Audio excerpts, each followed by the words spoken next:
Good evening and welcome back to Historical Light, an independent Masonic show focused on the historical events and aspects of Freemasonry. I'm your host, Brother Alex Powers, and we have two amazing guests on this evening, Brother Marvin Fletcher, right here from Kansas, and Brother Joe Martinez, all the way over from the East Coast, DC area. Brother Marvin is a advisor, I believe is the role, for Oklahoma, and he is going to be giving us an amazing talk this evening on kind of the historical aspects and all through the DeMolay order. And then Brother Joe has an interesting rounding of that, being as his son just got involved a few months ago. So I think we're going to have some excellent advice and tons of information. With that, brothers, I want to give a chance for more proper introductions. Brother Marvin, would you mind to tell us just a little bit about who you are and your background in Masonry? Well, I'm a member of Delaware Lodge number 96 is my mother lodge. I'm also past master there, and I was master in 92, and am a member of Jinx Lodge number 497 in Jinx, Oklahoma, and a past master there as well. I joined the fraternity at the age of 18 while serving as master counselor of Delaware chapter, Order of DeMolay, and was raised by the Grand Master of Kansas at the time, Larry Weingartner, Most Worshipful Larry Weingartner. Fantastic, man. Well, thank you so much for coming on this evening. And it's your first time on Historical Light. I know we'd had the conversation that you were a little thrown back to be invited on the show. But guys, I honestly have to say, throughout the conversations I've had with Brother Fletcher over the years, he is the number one guy that always comes across as the most passionate when he talks about DeMolay, just how much he admires it and loves what they stand for and wants to push them forward. So as soon as this came up as a requested topic for this show, I could think of no one better than Brother Fletcher to come on here and talk about that. And then also, good friend, Brother Joe Martinez, your son just got involved. My brother, will you give us a little bit of background of just who you are and your background in Masonry as well? Sure.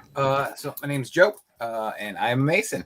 I am still the Worshipful Master of Manassas Lodge, number 182 in Manassas, Virginia. Still master. And I'm also a member of Benjamin B. French Lodge number 15 in the District of Columbia. I am also a member of Ezekiel Bates Lodge, no number, in Attleboro, Massachusetts. I'm a member in UGLE, and I'm also a member of the Kansas Lodge of Research. So, so I pay a lot of dues. And as Brother Alex said, my son this summer just joined the Order of DeMolay. So, so it's been fun and interesting so far. Fantastic. Well, we usually start the show off, as everyone watching knows, hopefully, by a couple icebreaker questions, getting to know our guests on the show a little bit personally before we dive into the topic for this evening. So first question, we're going to start off with you, Brother Marvin, is do you have family history prior to yourself in the Masonic fraternity? Yes, I'm third generation at least. There is some belief that my great grandfather Willie could have been, and also who incidentally died in the Battle of New Orleans in 1814. My brother found that out. Anyway, then his son would have been Asa Fletcher.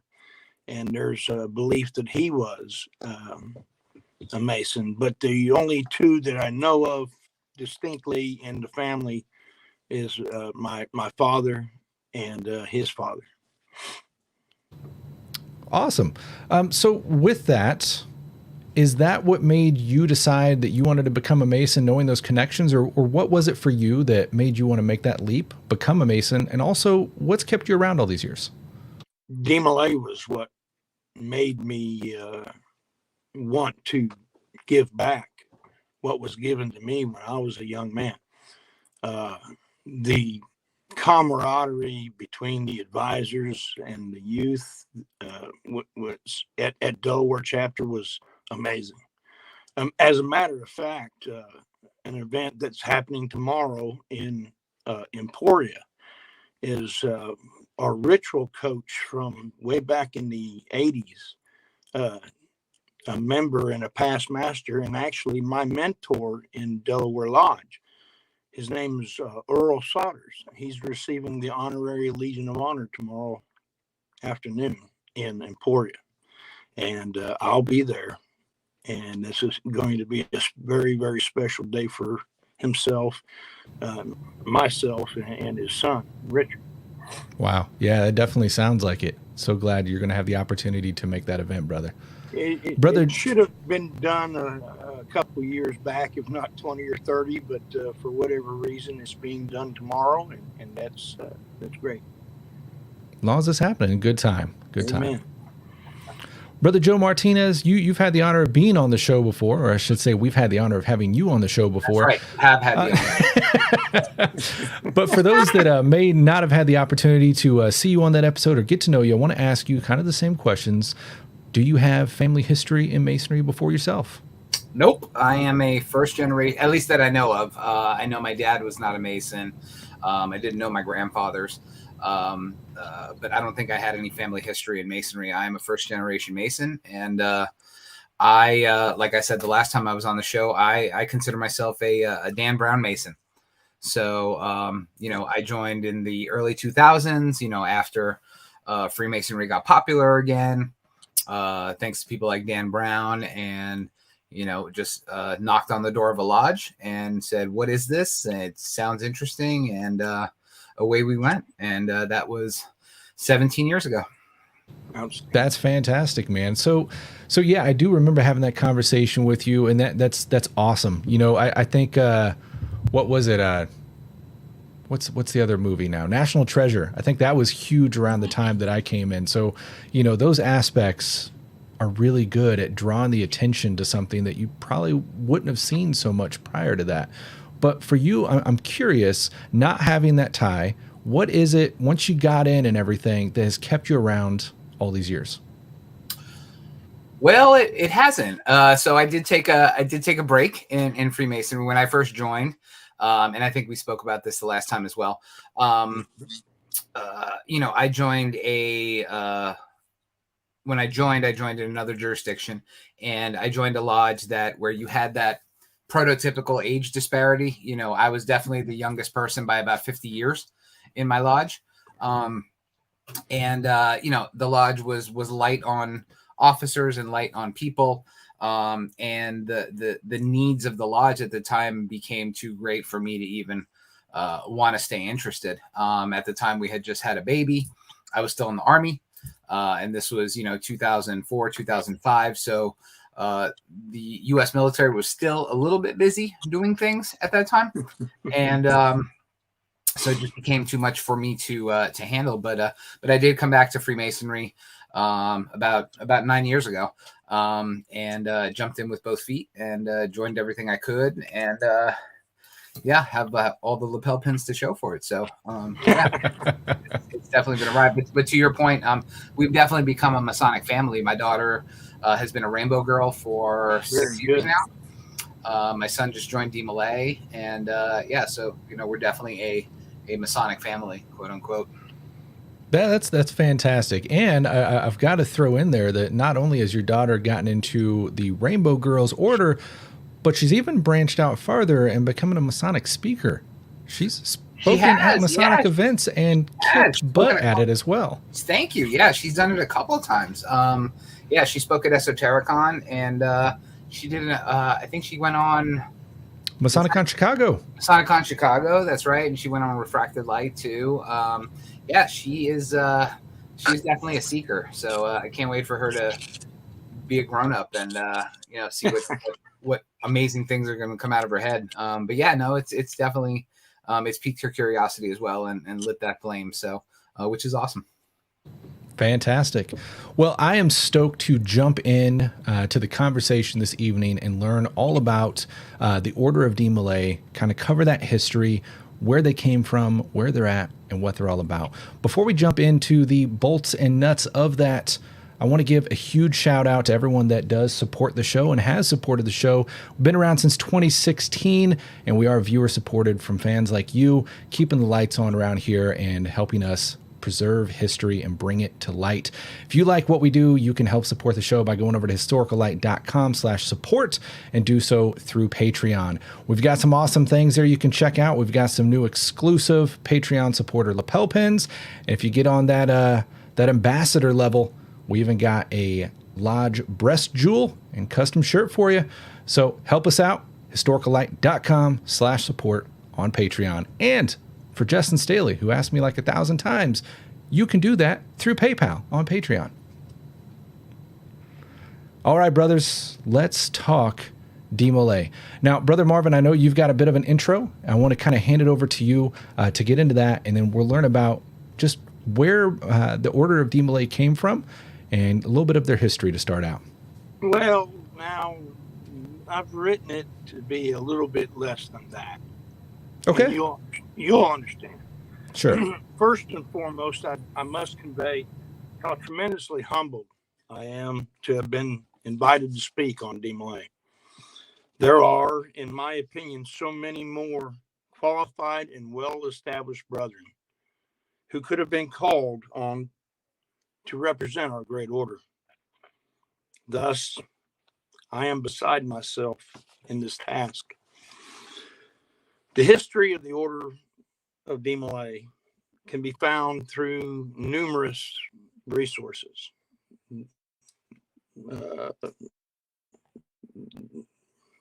First and foremost of which is the official website of DeMolay International, which is www.demolay.org.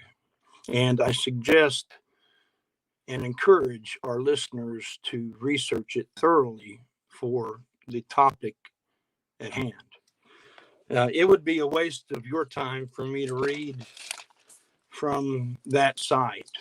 So let's attempt to discover, in my humble opinion, the more deeper purpose for the world's most premier youth organization, DeMolay. In 1919, when Dad Frank Sherman Land created DeMolay, he did it out of love. It was a gift of love first to a group of 9 young men, then to his community, soon thereafter his nation, and ultimately the world. The establishment of an organization which encompasses the very principal, moral, and Masonic edifices that he was attempting to build within himself is groundbreaking and simply astounding. For our 7 cardinal virtues, filial love, reverence for sacred things, courtesy, comradeship, fidelity, cleanness, and patriotism, were chosen as character traits which should be incumbent in each and every good man in the community. Thus, in the most basic and fundamental character building way, the 7 candles which continue to burn in every member changes the world every day. For when we live these principles for God and for country, we live them for DeMolay. And in so doing, we fulfill Dad Land's dream that every young man who ever knelt at the DeMolay altar be deemed to live his life representative of DeMolay. For when this occurs, the world becomes a better place. Now, I ask you, as a distinguished representative of the most worshipful Grand Lodge of ancient, free, and accepted Masons of Kansas, what better way is there for our lodges to accomplish our mission statement? And I quote, to achieve success and prosperity as assets to their community, than to take an active role in the lives of our youth. In so doing, we experience the joy of having made a difference in the betterment of our communities, one life at a time. When we as Masons exemplify the very fundamental actions of Dad Land by making a difference in the lives of young men, we better our community, our nation, and the world. And that, Brother Alex, is what DeMolay is about, bettering the world. That is lovely, man. You wrote the hell out of that. Very well said. So, amazingly enough, we find out that DeMolay was started right here in the Kansas City area, right? Yes, sir. Right across the river over on Truce at the Scottish Rite Building in April 1990. And that same building, I think it was, had a fire just a few years ago, and they found a time capsule in there. I don't recall the specific items, but do you know if any DeMolay material was found within that? That would more than likely be accessible on the website as well. There is a podcast. Now, this is the interesting thing that they did, and it started, I think, a year before or right around the 100th anniversary, was that they went through the minutes, and the program was called Way Back Wednesday. And at least 2 Grand Masters had the minutes of the original creation of the order, and since then read every Wednesday night, and it was awesome. I mean, I didn't make every one of them, but they were inspiring as to what actually went on in the day-to-day operations and with each meeting. Sure. I mean, it was eye-opening. It's definitely a fascinating story. And correct me if I'm wrong, but I think Walt Disney was actually one of the first DeMolays here in the Kansas City chapter. No, he was not. He was not one of the first, but he was a DeMolay. Okay, I thought he was in the first. So, what year did he come in? That would have to be. I used to know. We'll things find that like out in my youth. We'll find that out. I do have a picture of him and Dad Land and some others, but they're on my phone, and I'm using it right now for the podcast. So. Not a problem at all. Now, Brother Marvin gave us a really compelling kind of look at DeMolay and its, I guess you could say, responsibility of molding our youth to kind of come up to be an amazing selection for Masons to approach for new Masons. Now, with your son just joining, I want to kind of get your perspective. Was DeMolay something that was already in your sights, or what really got you in that direction of your son wanting to approach that? Sure. And that's a great question. To be honest, when we first joined the lodge that I've since become master at,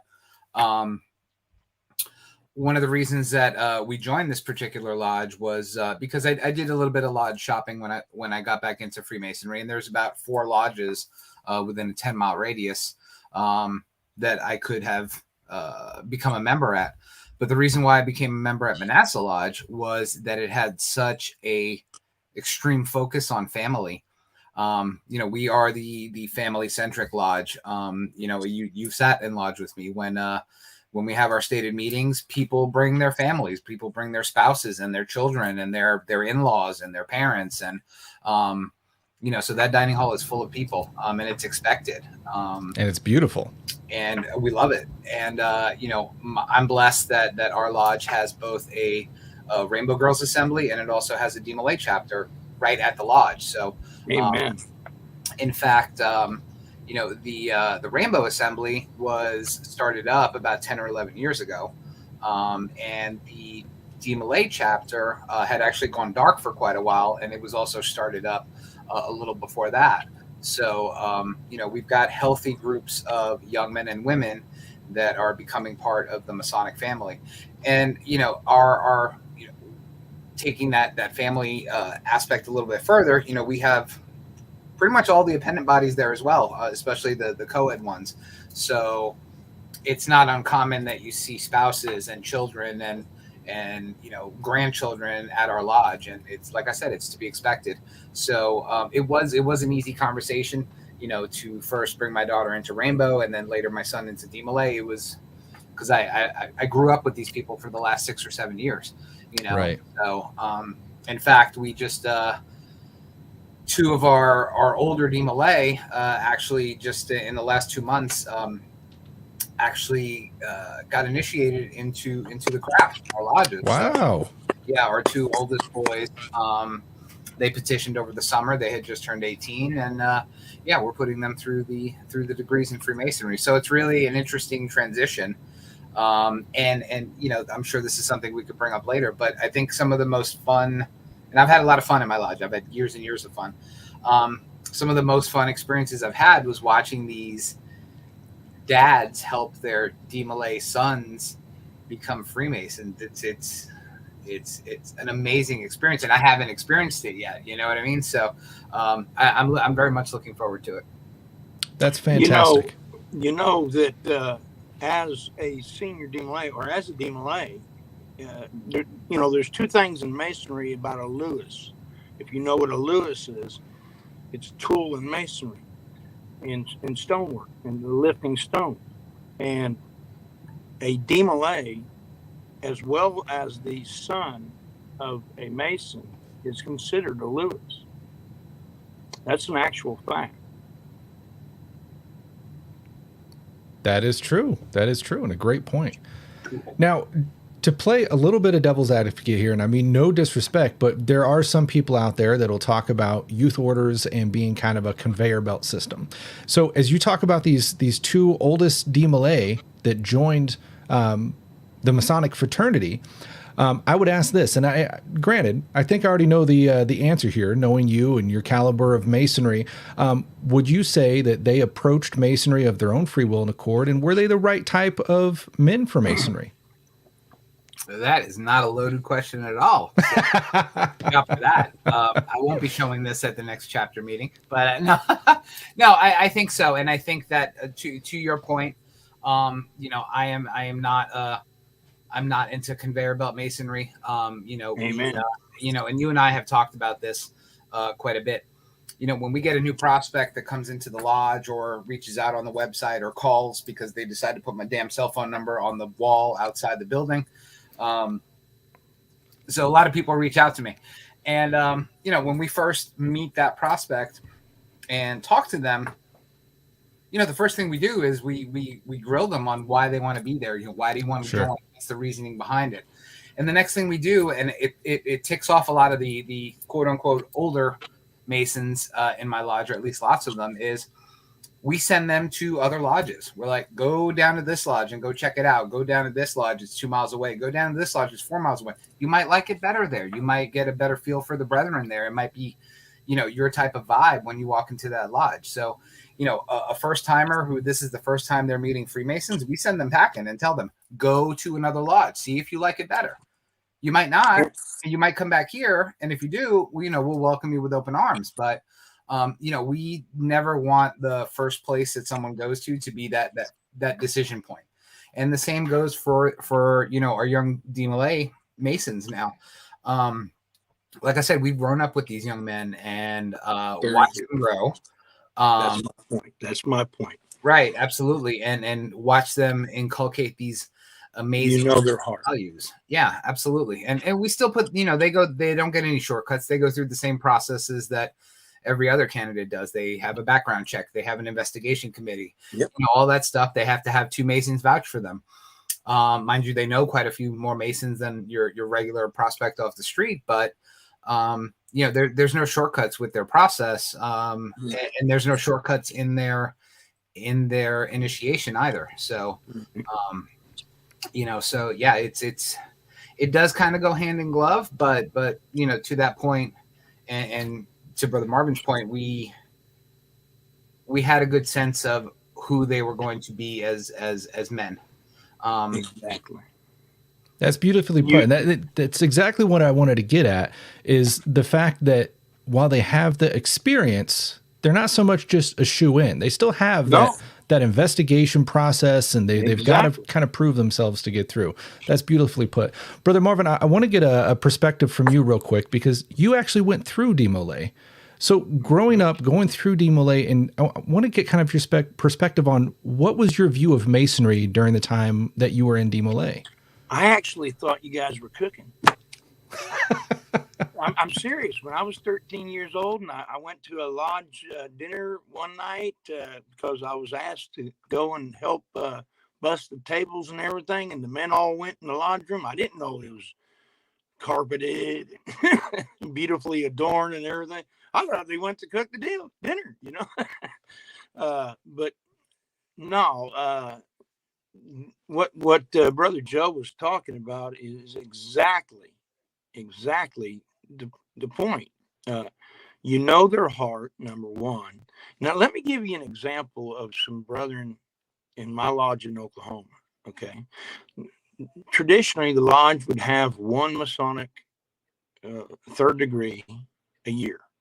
Okay.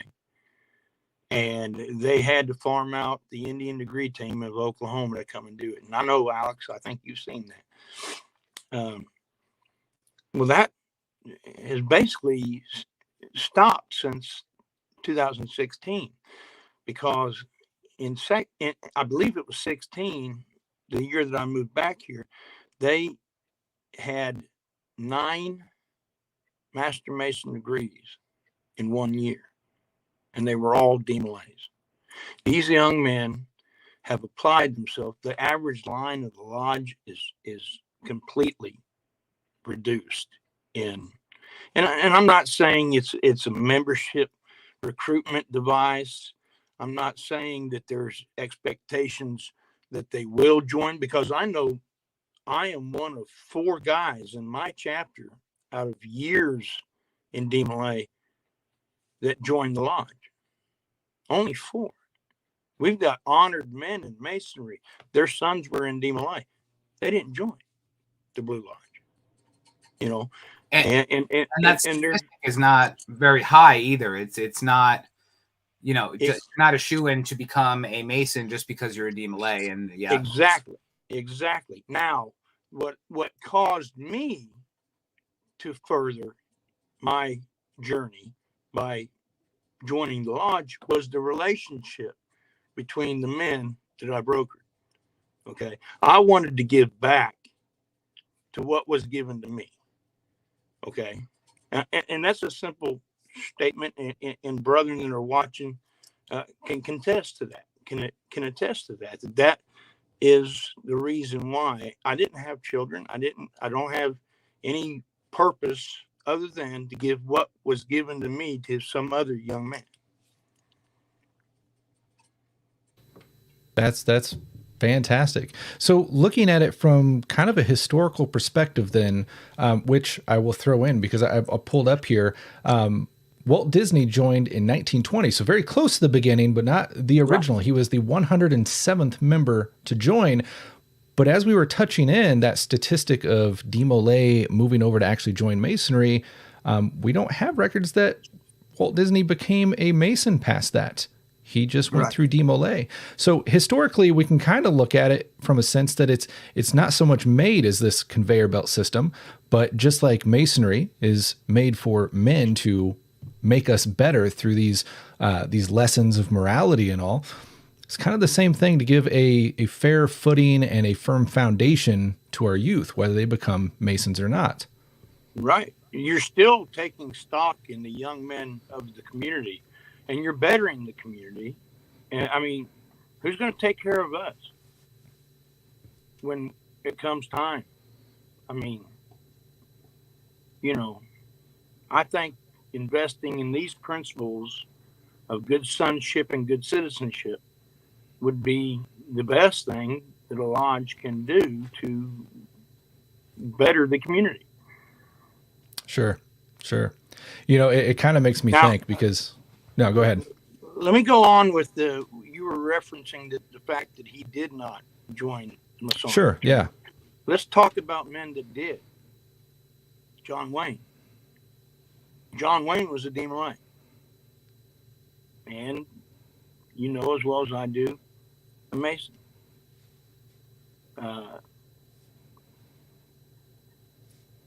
I mean, you got Bill Clinton. Bill Clinton was in DeMolay. Now, he tried to join the lodge, but the brethren in Hot Springs had,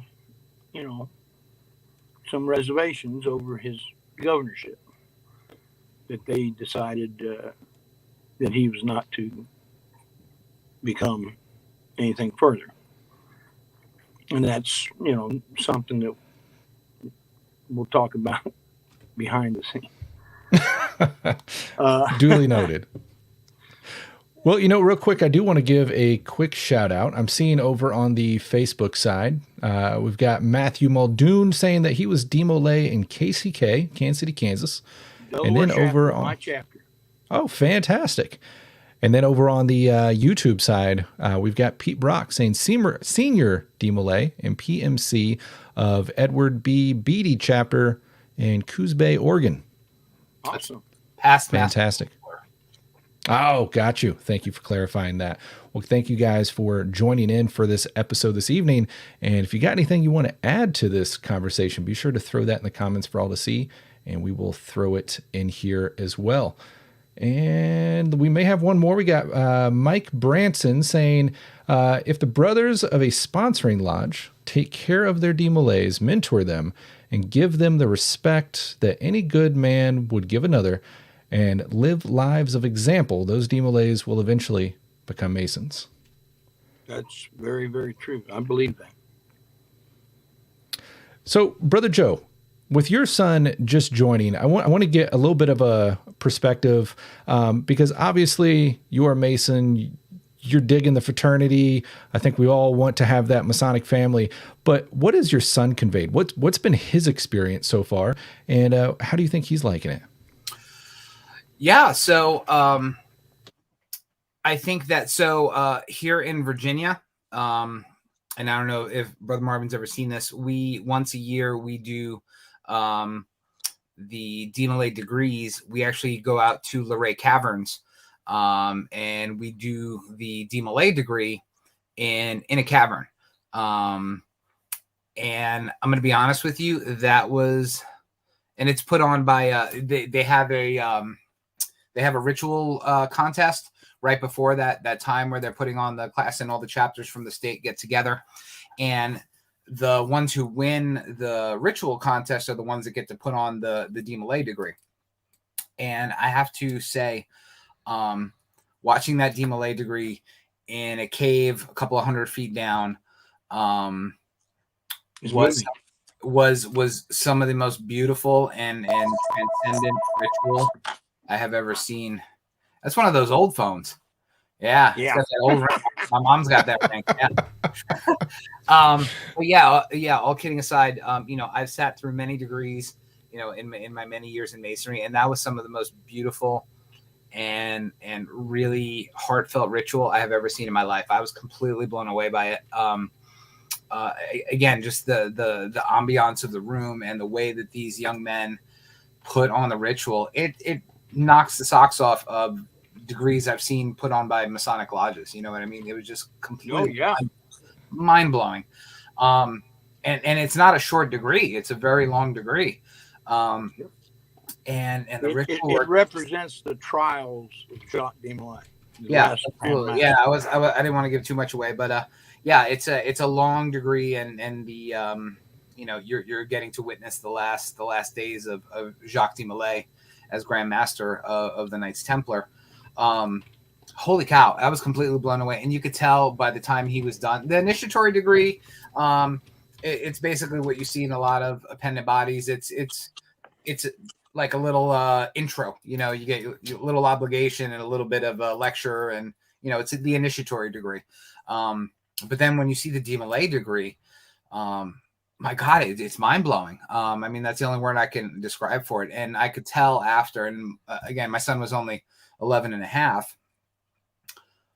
You could tell that he definitely got something out of it. It was like, holy crap, this is not funny stuff. This is serious. And cool. And there was something here that was meant to be learned.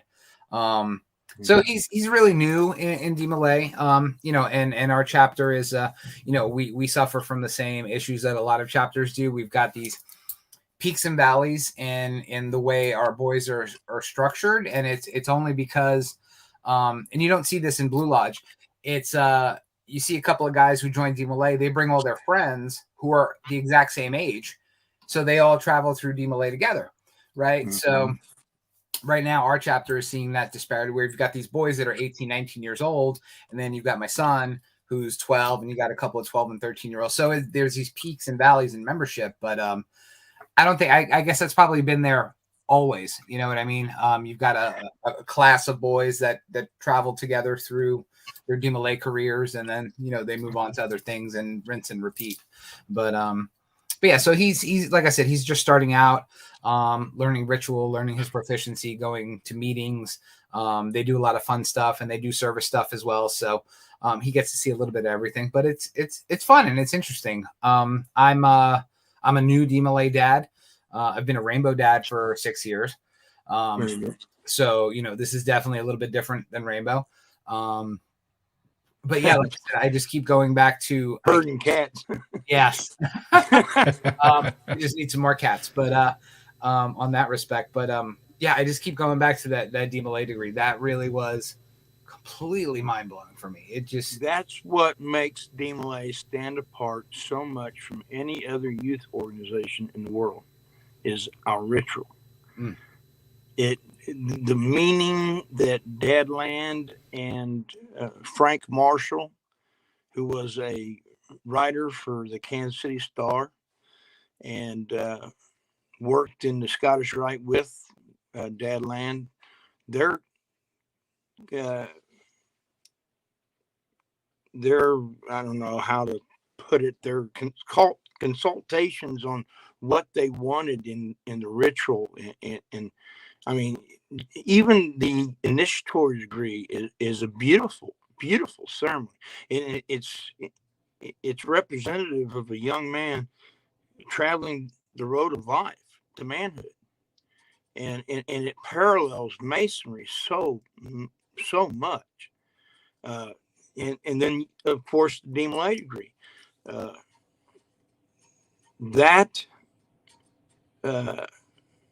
section of the DeMolay ritual is, we've actually done that at Delaware a couple of years back under the David Barnes was the executive officer, and we had a chance to do it with the senior DeMolay degree team at Delaware Lodge, and Brother Joe, where the three inquisitors are up in the east. Well, there's a picture in the ritual, in the old ritual, that shows a whole body of men, right, up in the east, all these inquisitors. So I got the idea to take every dad that we had, okay, that was an honorary Legion of Honor or not, and take him and dress him in the black robe and put him up there as an inquisitor. And these men were blown away. They loved and relished the idea that they got to participate in the DeMolay degree.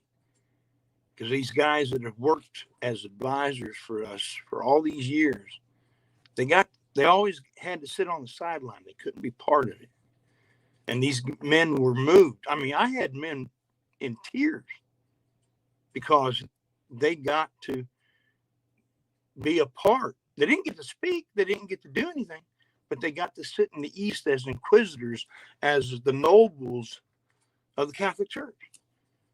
And it was a life-altering thing for certain men. I mean, I have one brother, I don't want to just divulge his name, but he told me he never knew that DeMolay had such a beautiful ritual. And this man is well-grounded in Scottish Rite and New York Rite, but he was moved by what he witnessed when we got to do that.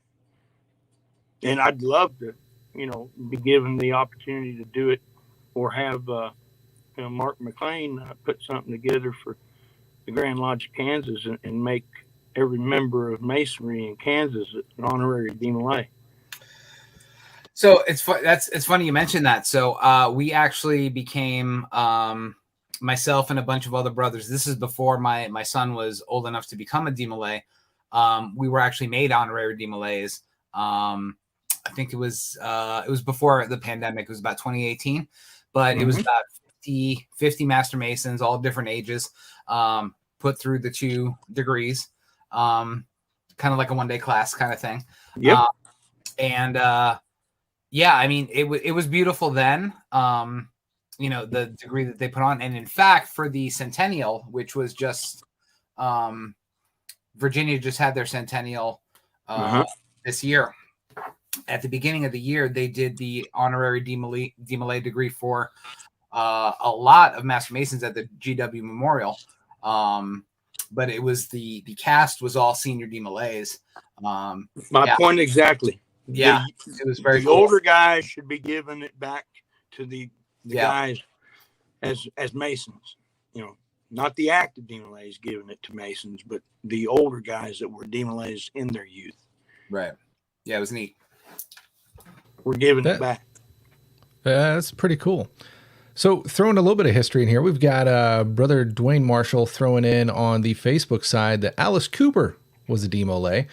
Yep. And he also points out that Delaware DeMolay has an article in the current Kansas Mason publication that just came out digitally.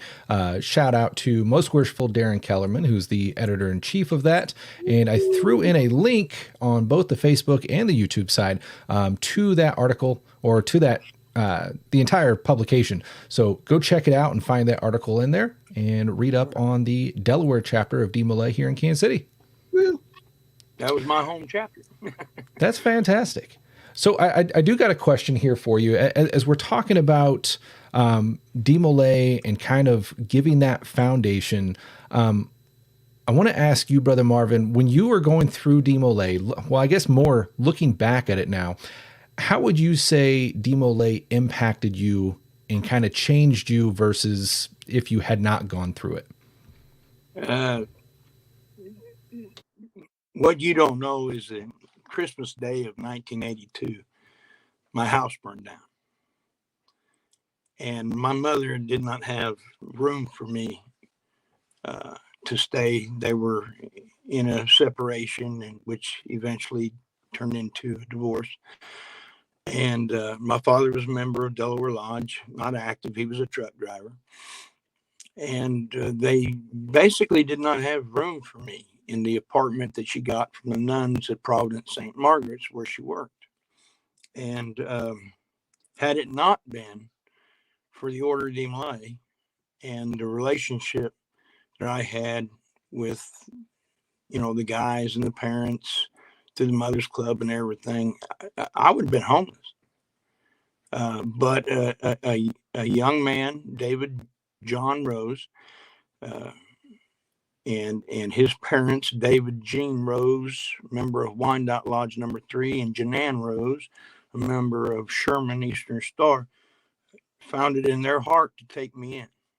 And he worked on a limited income. His wife was a housewife, no income. She was a teacher way back before she got pregnant with David John. But they took me into their home. They fed me. They raised me until I went in the Marine Corps, graduated from high school. And had it not been for my involvement in DeMolay, I don't know where I'd be today. And that's a true story. Man, so sorry to hear that, first of all. Thank you for confiding. Fine. And, well, I appreciate you being vulnerable and sharing that with us. That's a heck of a journey. That passion so much that you talked Sure. about earlier. Sure. It is had it not been for, my life experiences, I don't know. It's hard to claim. There's beauty in that, though, that through such troubled times, you're able to see a glimpse within the kindness of these people. And they were from from the bottom of my heart, there's nothing I could have done in my life to repay what they had done for me. And they've all Right. three have passed. Their son passed in 97. And he ended up becoming the sheriff of Table Rock County in Missouri. Is that right? He was a deputy sheriff in Wyandotte County along with me in the early 90s. And he went on and became the elected sheriff of Table Rock County in Missouri. And they were beautiful people. There's not enough that I could say about David and Janan Rose and their son. I can only imagine. I find it really cool that through those troubled times, though, you were able to see something within that person that caught on to something in you, made you look into it, and you found this de Molay, and then it continues to open this path into your life and who you've become today.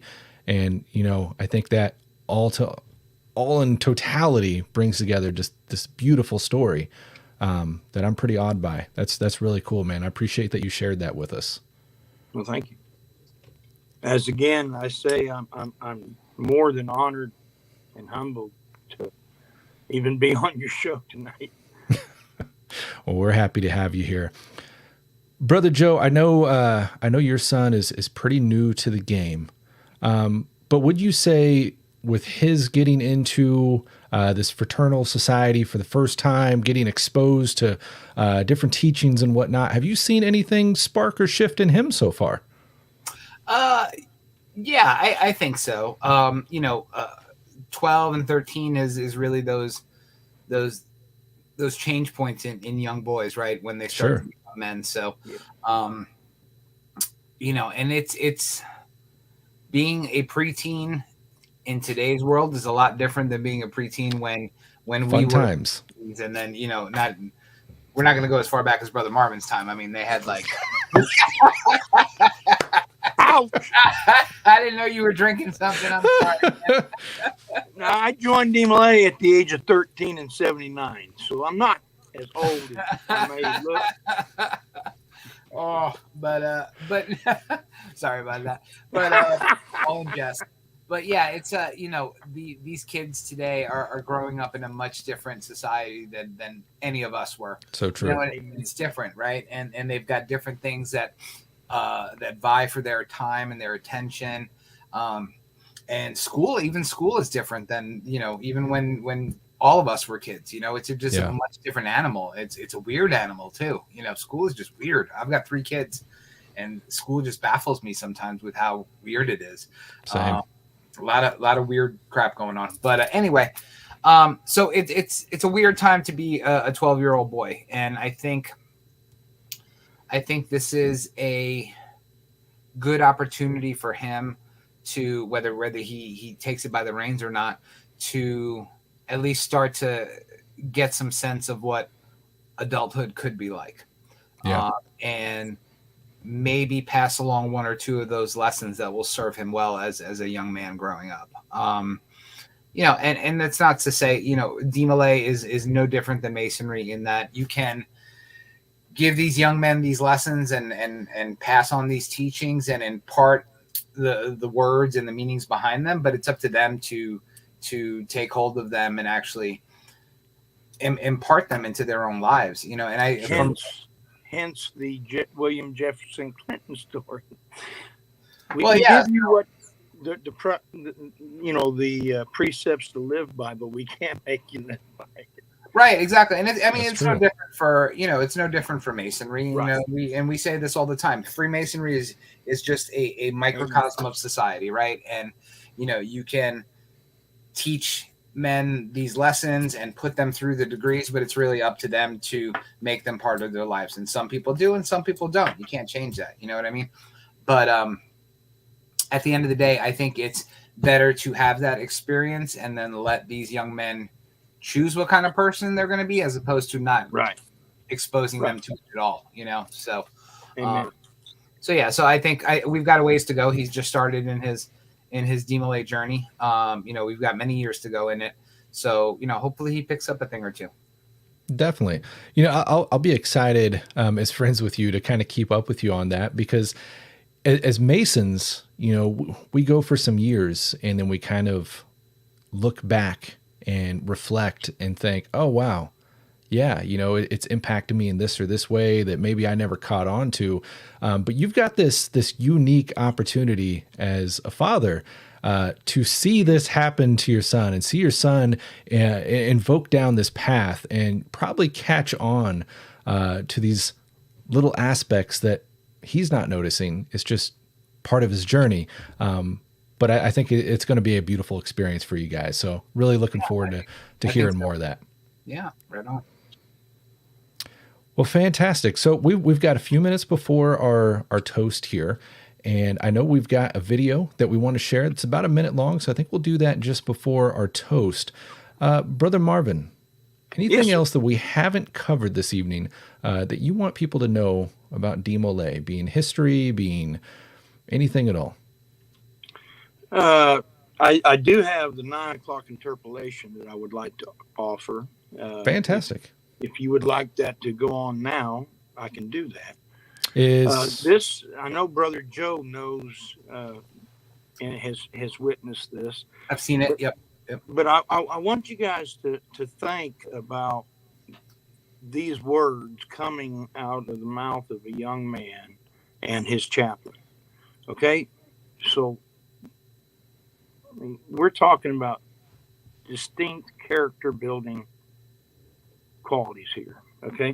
So this 9 o'clock interpolation would be given during a meeting or during any function that would go into the 9 o'clock hour. It could be a dance, it could be a social function of any kind, and it could be a business meeting. If it goes to the hour of 9 o'clock, they are supposed to stop whatever they're doing and have the ceremony. And the master counselor would rap 3 times, and he would say, "Brethren, at this hour, all over our land, mothers are bending above the bed wherein lie the children they love. At this hour also, the guests in homes and hospitals are preparing for the hour of rest. Let us pause a moment in our deliberations while the chaplain offers a prayer. Our Father, as loving and indulgent parents, we invoke thy divine blessing upon all the fathers and mothers of our country and of all the world. And wilt thou pour out a special blessing for our mothers, who watched over us with unceasing care during all the years of our lives. We ask thy benediction upon all who labor for the relief of suffering and need. May we ever realize that we are brothers of the helpless and suffering, and rejoice in every call to the relief of pain or the alleviation of sorrow. Wilt thou help us to lead upright and patriotic lives worthy of the devotion of all who have labored for our beloved country in every field of sacrifice and service." And then in unison, and Brother Joe, as a de Molay dad, you can say this with me. God bless Mother. God bless God Father. bless Father. God bless the purposes of de Molay. Amen. That's pretty cool. I mean, think about that. These are young men. I mean, I know they didn't write the ritual, but this is what they learned. They memorized. I was never a chaplain. And it'd been, since 84 that I was master counselor. So, but these words coming out of their mouths touch hearts. At least they do to me. And they really keep me going back. 100%. I love it. Let's go ahead, switch over, watch this video. We'll come back with some final thoughts. Amen. 1 sec. Where does a boy go to become a man? The classroom? The garage? The woods? the road.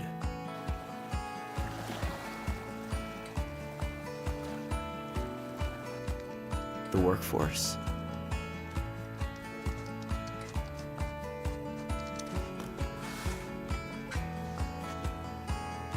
For more than 100 years, thousands of young men ages 12 to 21 joined DeMolay to learn from dedicated mentors what it takes and what it means to be a man.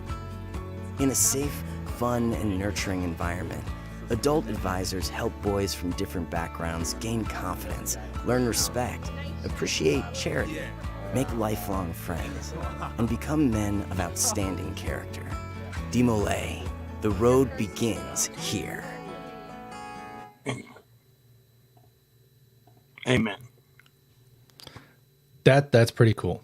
If you guys want to see that again and want to learn more about the Order of DeMolay, you can go over to bademolay.org. So at this time, as we're coming up on the 9 o'clock hour, I want to give a chance for any final thoughts before we roll into our toast. Brother Joe, if you wouldn't mind, any final thoughts that you would like to talk about DeMolay? No, this has been fantastic, and I do not want to take any of Brother Marvin's limelight. He did an amazing job this evening. Like I said, I'm super jazzed to be a part of the DeMolay family, and like you said, Brother Alex, I'm really looking forward to seeing my son and all the DeMolay brothers around him go through this journey. I think it's an amazing journey, and thank you for shedding some light on it. I think it was much needed. And again, Brother Marvin, you did a phenomenal job tonight. Talking about a order that means so much to so many of us. So thank you. Thank 100%. you. Thank you. So as I said, coming into this, we had this request to talk about DeMolay, learn a little bit about the history, what DeMolay is. And when that came up, only one name shot into my mind of who I needed to invite on the show. And that was none other than Brother Marvin Fletcher. Every time I talk to you, brother, you talk so highly of DeMolay, and not just like membership peddling, right? Like you talk on this deep level of how it's impacted you, how you know it can impact others, and that's where your passion is. And Amen. That's why I knew this was genuine and we need to have you on to talk. So I've been thrilled to have you on. You have done phenomenal tonight, and I want to give you a chance for any final words that you want to drive into people's mind about the Order of DeMolay. Yes. If anyone, especially in Kansas, wishes to, in any of our lodges, wishes to consider the sponsorship of DeMolay chapters, they should reach out to the executive officer, Mark McLean, who's in Wichita, and you can get the information for him through the DeMolay website, www.demolay.org. Fantastic. And I'm sure he would be honored and ecstatic to talk about you or to talk with you about the sponsorship of a DeMolay chapter in your community. Very cool. I hope anyone listening to this, watching this, that has interest, that something in this show this evening caught your attention, that you'll act on that. You'll reach out, you'll check out the website, and you'll learn more. With that, we are at the 9 o'clock hour. We always have a little tradition here of sticking with our traditional toasts and ending the show that way. Brother Marvin, would you mind to give us our closing toast this evening? Well, in November the 8th of each year is Frank Sherman Land Day. And I know we're a couple days past that, but I would very much like to toast Dad Land and also for God, for country, for DeMolay. Here. Cheers. Fantastic. Brothers, both of you, I want to thank so much for coming on this evening and giving us such a well-rounded look at the history, at your experience. The mission behind the Order of DeMolay obviously has so much to offer and so much more information to dive into.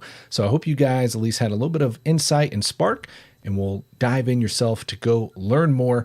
We appreciate everyone joining us in live this evening over on YouTube, on Facebook. We appreciate all of you and all the past DeMolay members that have been commenting on both sides. Really great to hear from you guys. Until next time, We'll see you right here back on Historical Light, and keep illuminating our past. Thanks for joining in. We'll see you next time. Thank you, Brother Alex.